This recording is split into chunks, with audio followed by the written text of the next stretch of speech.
Hello Facebook ads people, I'm Konstantinos and this is the Facebook ads breaking news podcast.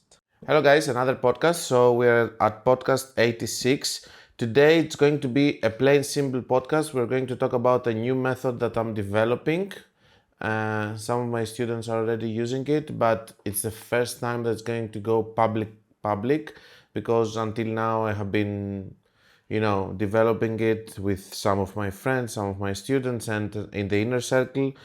So it's a time to actually give it to the public since it has some good positive results. And we have also your questions, which is 1, 2, 3, 4, 5, 6, 7, 8, 9, 10, 11, 12, 13, 14, 15, 16, 17, 18, 19, 20, 21, 22, 23, 24, 25. So even number, 25 questions. Some of those are huge. Before we start with the new method, just one message to Liar45.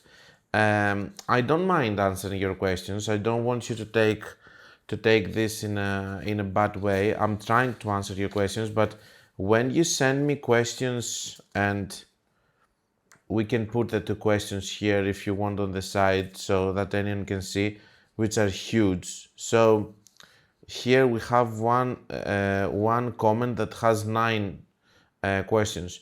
Some of those are even difficult to answer with text. So I will prefer to answer them. You can do them, but I will prefer to answer them on the podcast, and I will just tell you that I will reply on podcast this, because it would be huge for me to just reply with a message. Now if you do a question here and there, just one question, I don't mind answering with text, but if it's huge, I will have to take them here.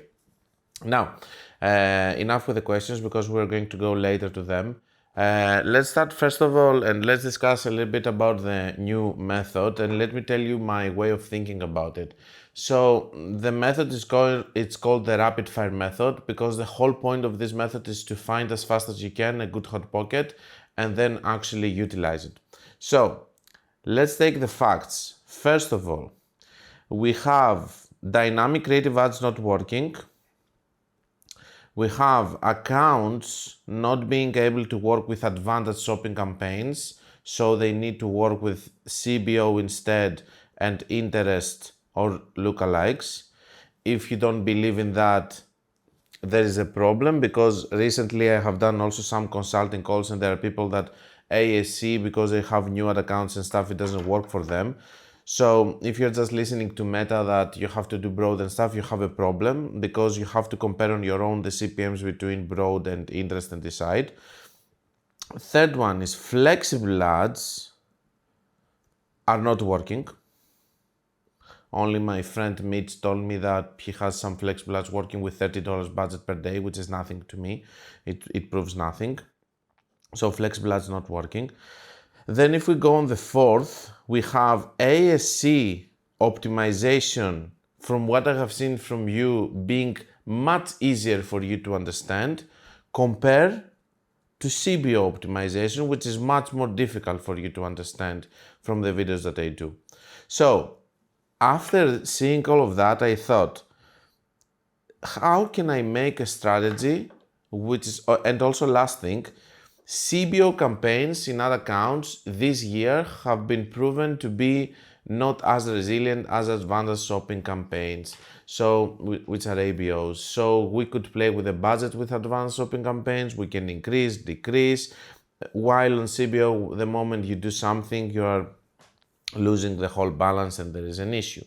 So what I thought was this: how can I utilize the fact that I want to test, that I cannot use advanced shopping campaign, I want to test a lot of creatives, I want to use hot pockets, and I want to optimize on the ad level because it's easier for people to understand.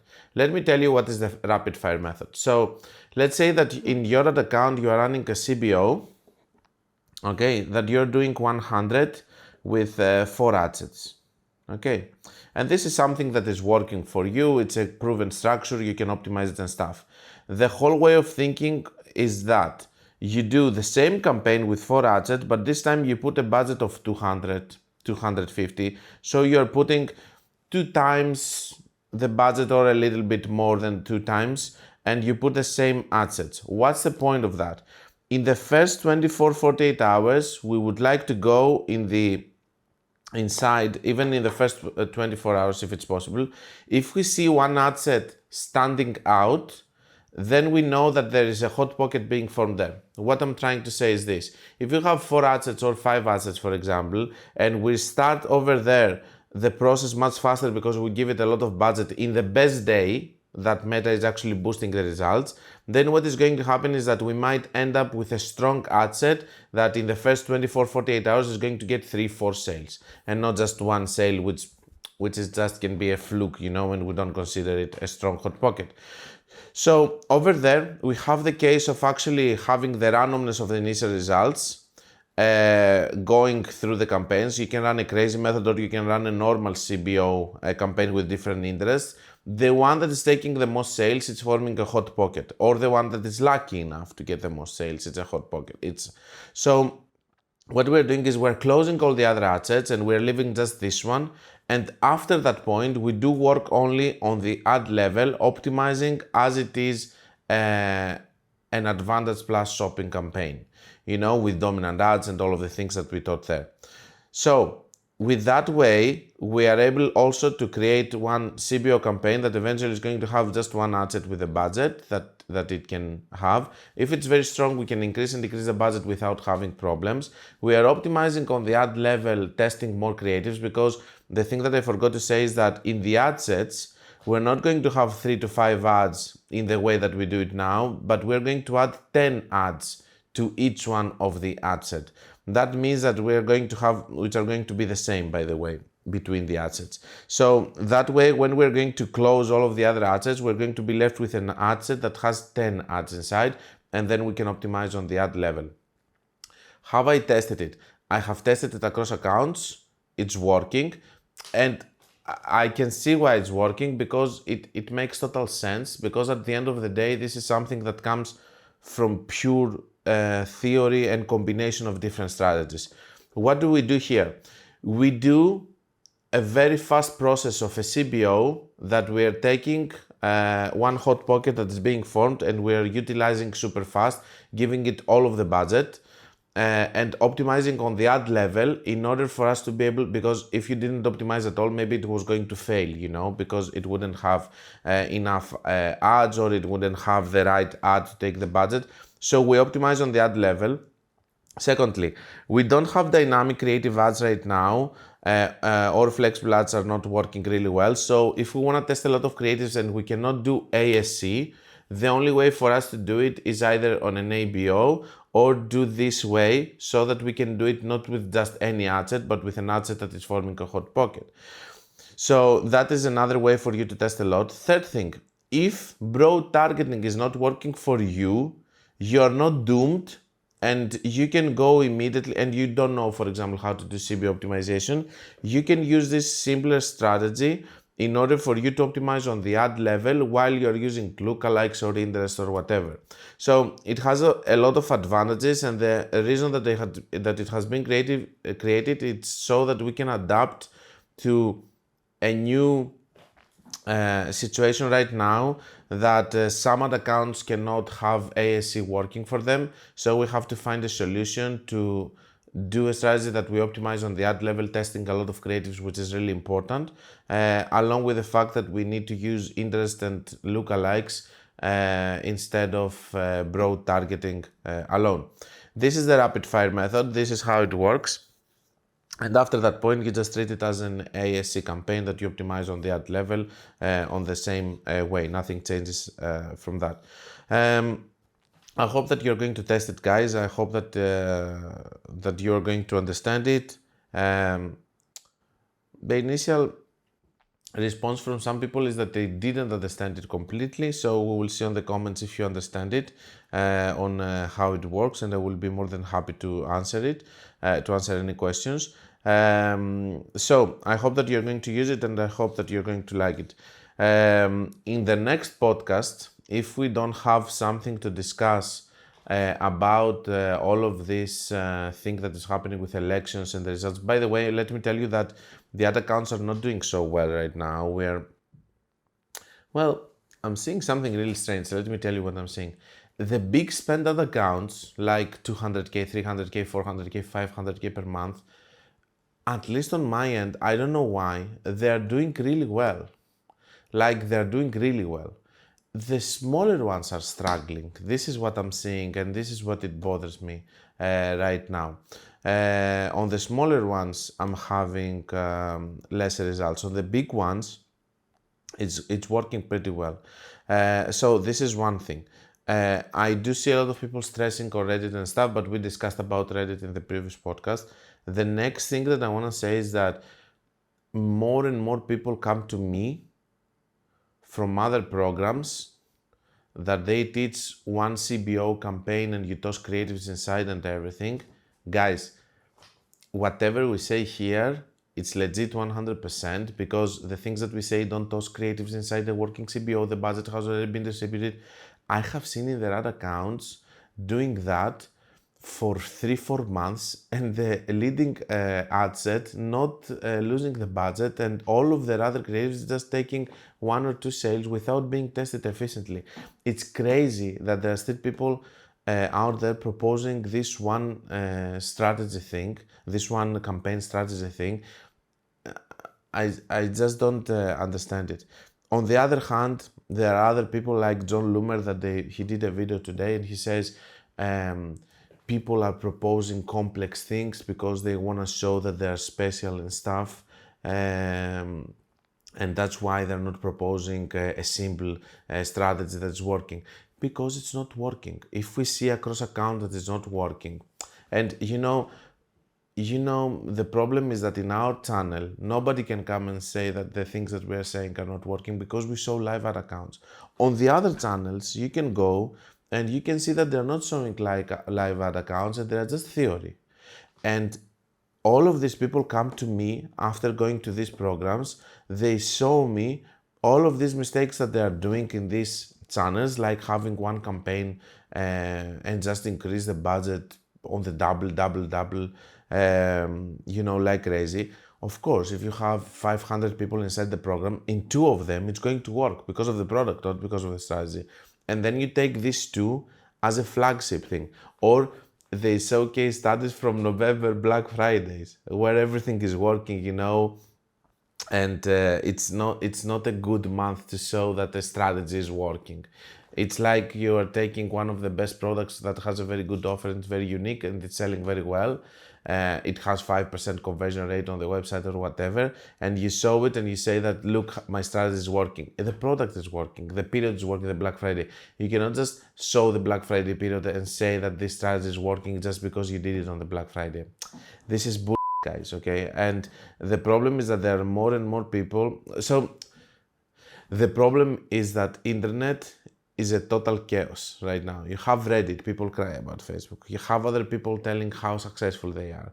You have other people that they are coming and they are telling you that you have to simplify things, and whoever is not simplifying things is just a charlatan because he's trying to prove to you that you need to have something complex so that they can confuse you and that you can buy their course.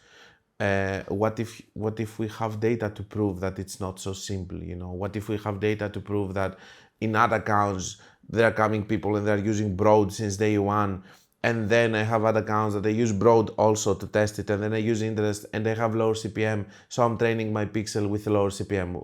Where is the rocket science to that? Instead of being brainwashed, and just say advantage plus campaign, broad targeting, and that's it, nothing else, because Facebook knows. No, I'm not going to just trust Facebook blindly. I'm going to trust the data, okay, but I'm not going to trust whatever Facebook says. Advanced plus audience, it's not working. It's not working well. It's just a bad setting right now. Maybe it's going to work later. Flexible ads are not working. Maybe they will work later. Anyway, in the history of Facebook, only advanced shopping campaign was the thing that worked immediately. Okay, and I believe that the reason is because it was working since day one with retargeting audience on 20% or more. Now, that's all with this. And of course, there are other people that they do what John Loomer says, that they do things super complicated, like, I don't know, saying some crazy things like, pixels are not getting trained and they're just vessels. Anyway, that problem, it's not coming from the people. That problem is coming from Facebook being super secretive on how the algorithm is working and stuff, and actually lying. Because when you're lying, there are people like me that they have a lot of accounts and they're going to find out about your lie. Okay? For example, I have proof that they are actually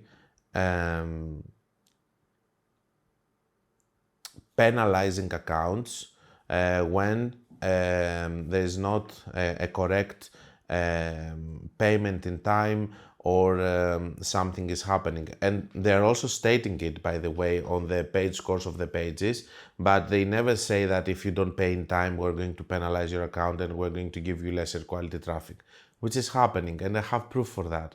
But Meta never says that. And this is just one of the things. This is just the tip of the iceberg. There are so many more things that Meta doesn't say, and we're just seeing, and we're just think that we're conspiracy theorists and we should not think like that. But then we have data, not only from accounts, but maybe from their backend, that they prove the things that we were thinking for so many years that they're happening. Because Meta is also corrupted in many ways, like many other businesses that they're very big are. And I'm going to just leave it there. Let's go to the comment, guys. Let's go to Marvin. At the campaign level, there is the option to increase the budget via budget scheduling. For example, today at certain hours, would it make sense to use the option on good days, Black Friday, when the results are very good in the morning, 2x, 4x, 6x, rest of the day? Have you already tried this, or you just increase the budget directly? So let me tell you about the budget scheduling. The budget scheduling was having a very good philosophy behind it, okay? It was saying, when are you getting most of your sales? During prime hours. Okay, let's increase the budgeting there. Perfect. It doesn't work because I used it.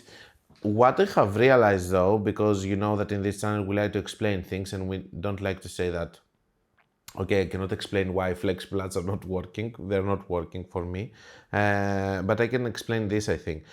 I have seen that when the ads are focusing in a specific hour of the day and get sales there, they're not performing well in a long period of time. The reason for that is that I believe that in some days they could get a sale in the morning, some days in the evening. So when you have sales scattered across the whole day, it's better. Now, if you're optimizing, I have seen this with one account of one of my students, for example, that the dropshipping strategy that they had is that up to 12 o'clock, for example, in the morning, if you don't have a sale, you close the ad set. So what they ended up is he ended up having in his account campaigns that they were just getting people, hot pockets of people that they were buying only in the morning. So that was hurting him in the long term because he was limiting himself. That's why we're saying that you need to leave your ads for 24, 48 hours to just see if you can get scattered sales in the whole day. So I have seen it with him that there were days that he was struggling because maybe these hot pockets, they were not buying for Tuesday, or it was happening not to buy one day and stuff. So he was limited in the way that he couldn't replenish the sales to the other half of the day. So in my opinion, increasing the budgets like this with the budget scheduling is something that didn't work for me. I didn't like it because I wanted to have my whole thing. Now, Facebook is already doing that in a way, because I could see that when I was starting a campaign, for example, that was getting sales in the morning, I could see that Meta was spending more budget in the morning trying to find sales there. The best thing is for the campaign to have sales across the whole day. That's the most healthy thing. But this is random. This is not something that you can actually control. On the other hand, when it comes to Black Friday, you don't need it's like On Black Friday, the thing that you're proposing to do it on Black Friday, it's like you go on a party and you don't drink during the whole duration of the party, you just drink towards the end, more just because it's more fun. No, it's not like this. So in Black Friday, it's a big party, we increase the budgets, Facebook ads are performing well and stuff. So people are buying during the whole day. There's no point of you doing it prime hours and stuff. So what I would do is I would increase my budgets directly for the whole day, especially for Black Friday. This is what I do.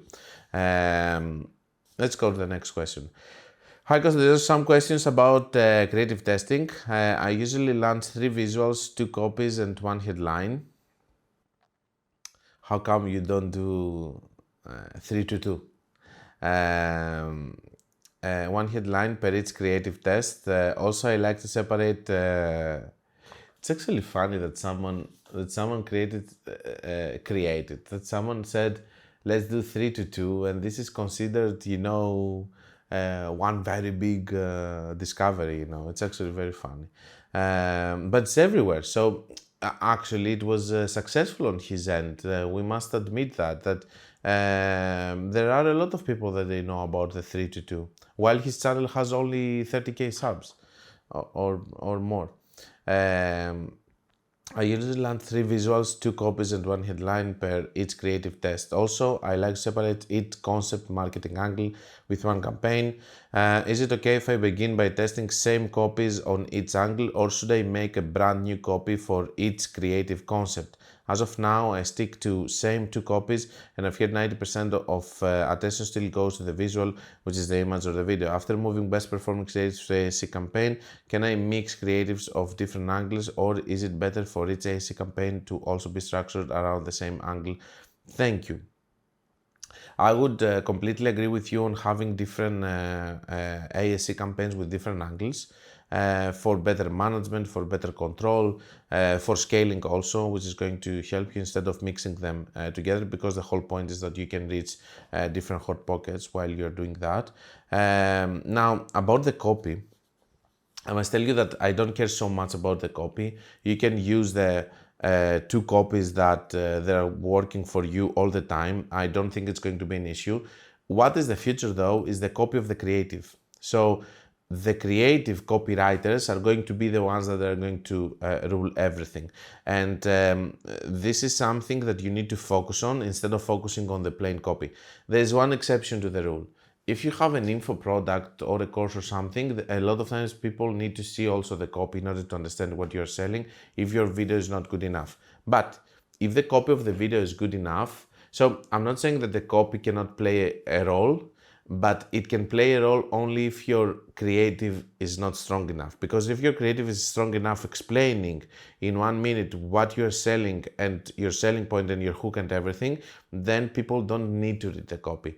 If they have to read the copy, it means that your creative is not as good as it should be, and the copy of the creative. So that's thing number 1. Thing number 2, focus on the 2 copies that you have. Don't just use don't just try to use all the time new ones. Different campaigns for the different angles, and just focus more on the copy of the video, and you're going to be fine. Next one. Just one advice, please. Of course, I got my first winner in August 9. I couldn't scale above 100 per day, and I thought it's because only one creative was doing all the heavy job. Okay, it's not so heavy job on the 100. Let's not exaggerate. Now I'm in the process of testing creatives. Just an advice how to test them effectively. Rapid fire method. I currently do ABO to add 60 creatives on each set. Same creative, different scroll stoppers. I'm not sure how long should I give them before I judge if it's good or no. Currently, I'm killing everything that spends 1 time the AOV and has no sales. It's a good thing if you do it like this. I think that you will speed up the process if you move with the rapid fire and you start using it. Yeah, I think it's going to help you. Yeah, for example, here's one case that rapid fire could actually help him a lot.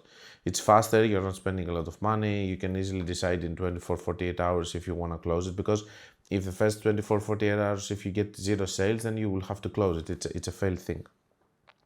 Next one.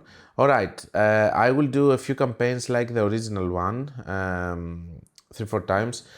So most probably here I told him, if you have a campaign which is a CBO with 100, just test it with the same structure your creatives. So this is also another acceptable thing. Then I will probably go the dynamic creative ads. I saw one of your free course. Is that a decent plan? Dynamic creative ads are not there anymore. We have flexible ads and I wouldn't use them. I know it's difficult to advise without knowing the exact situation, but hope makes sense. No, this is okay for a question. So basically, just go with 3 to 5 ads if you do it like this, or go with 10 ads and do the rapid fire. I don't have a video yet about the rapid fire because I'm gathering data with different accounts and the way that I'm treating it, so we're going to see. Next one. Dear Konstantinos, great video. I have a question. When launching my Black Friday Cyber Monday campaigns on the 15th, and I have early BFCM sale minus 60% off in the headline, for example, should I change the headline to BFCM sale 60% off on the day of Black Friday, or should I duplicate my winter campaigns like before Black Friday and make the change there? Or does it not even matter and I stick with my campaign where it says early BFCM? So yeah, so I will tell you what I would do. So in most cases, I wouldn't care if it says early BFCM and stuff. All I would care about, it would be to have a BFCM offer, which is for Black Friday and Cyber Monday, which is going to stay there for all of this period without you changing anything, gathering data, making your campaign stronger and scaling them also at the same time. So don't care so much about the messaging there because people care about the offer. They don't care about mocking you why it says early while it's already Black Friday, for example. Okay. Next one. Konstantinos, thank you for that. Do you recommend going with manual or advanced plus audience? I have noticed the CPC and frequency is really high. I wouldn't recommend advanced plus audience at all because it expands and it expands a lot. Like it doesn't respect anything, it just expands to the full potential reach. So I wouldn't use it at all right now because I think that they need to fix it and it's not working well across accounts. I have never seen someone telling me that it's working well for them. The only place that is working is in other accounts that everything is working, which is not. So just to clarify something, when I'm telling you that something is not working, I'm not talking to you based on my best accounts that whatever I'm going to do there is going to work, because we have to admit that there are other accounts out there that even if you go, I'm trying to find an example which is not going to be offensive. Okay, even if you go outside of a surgery room that someone has done a brain surgery and he's just like this, you know, when he comes out, and you take him and you roll his face in the keyboard and he doesn't add, most probably is going to have good ROAS. That's some other accounts out there that they're just having good results because it's a good result ad account, it has a good product and all of that. So when I'm telling you that this thing is not working, I'm not telling you based on that. I'm telling you based on other accounts that they have decent results or some results, and I'm testing things there and you can see the differences there. Because if you're just testing things in other accounts that they're having very good results no matter what you do, or you're testing strategies during Black Friday, then you're stupid. The same way that you're stupid if you're testing a strategy on a very bad period and you just say that it's not working. Okay, so it needs a little bit of effort, you know, and a little bit of better thinking. So don't do advanced plus audience because it's not working. Just use the original for the time being. Maybe they're going to fix it and it's going to be well. Next one. Hi, love your videos. Thank you. I have a question. Should I sign up for Meta Verification Business Premium?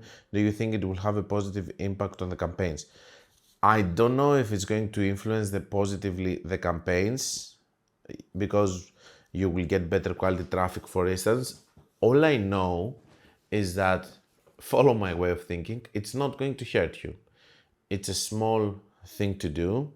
It doesn't cost a lot. And if it helps, you will get it also. So I don't see why you should not do it, for example. Next one. Hey Konstantinos, how are you? I've been watching all of your videos and I'm really enjoying them. Thank you. Your content is super insightful.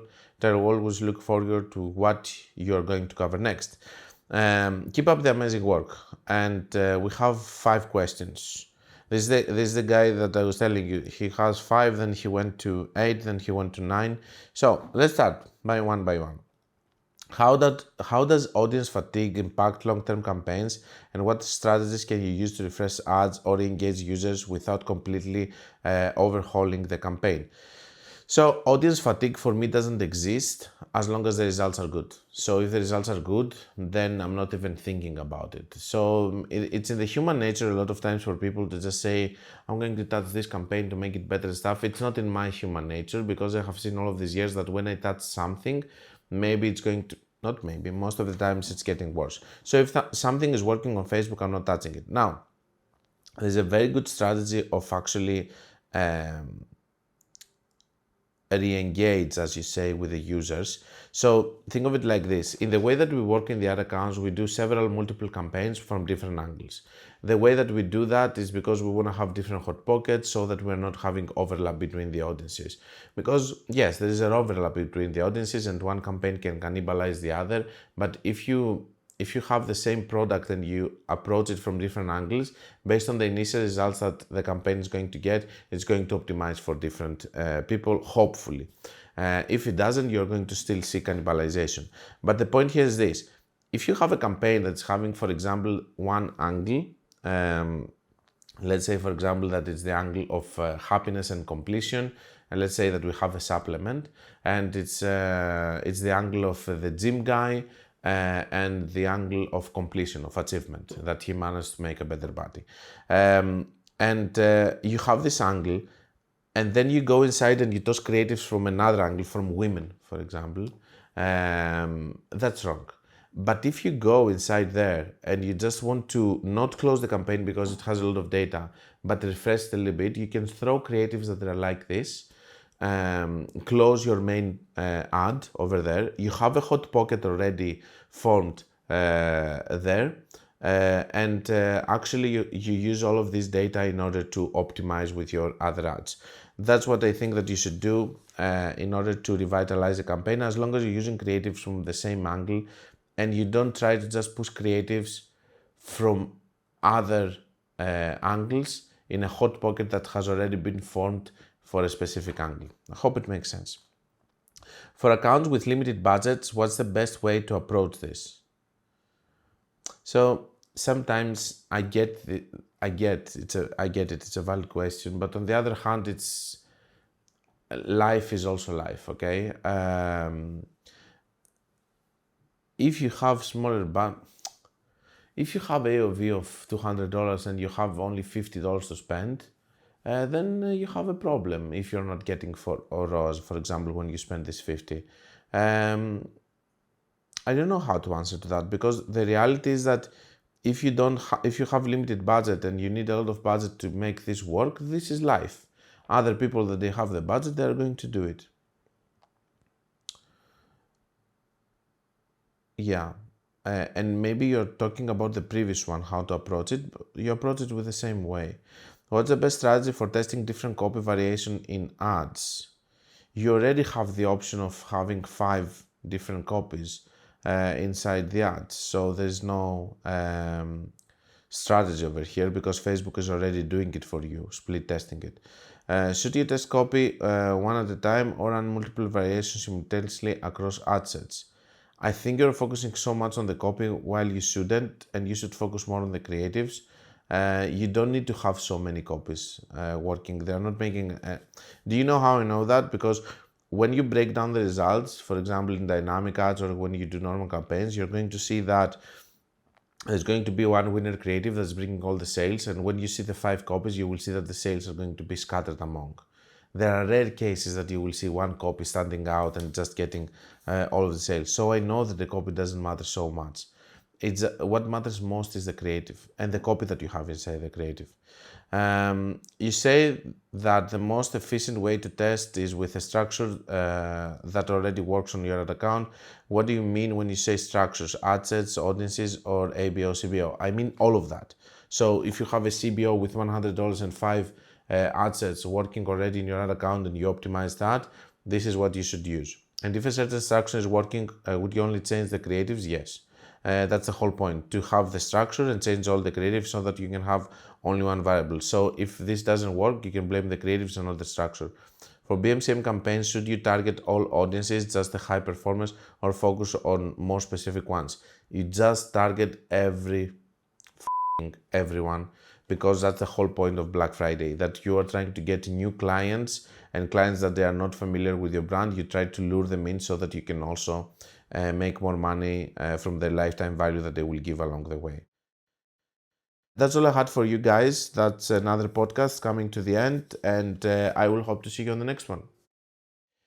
This is the end of the first part of the Facebook Ads Breaking News podcast. If you don't want to miss the second half of the podcast, where I'm answering all the remaining questions of the week, visit my Patreon page following the link on the description.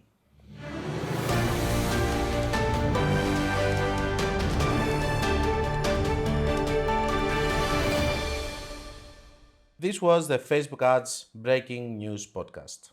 Like it or not, it is what it is.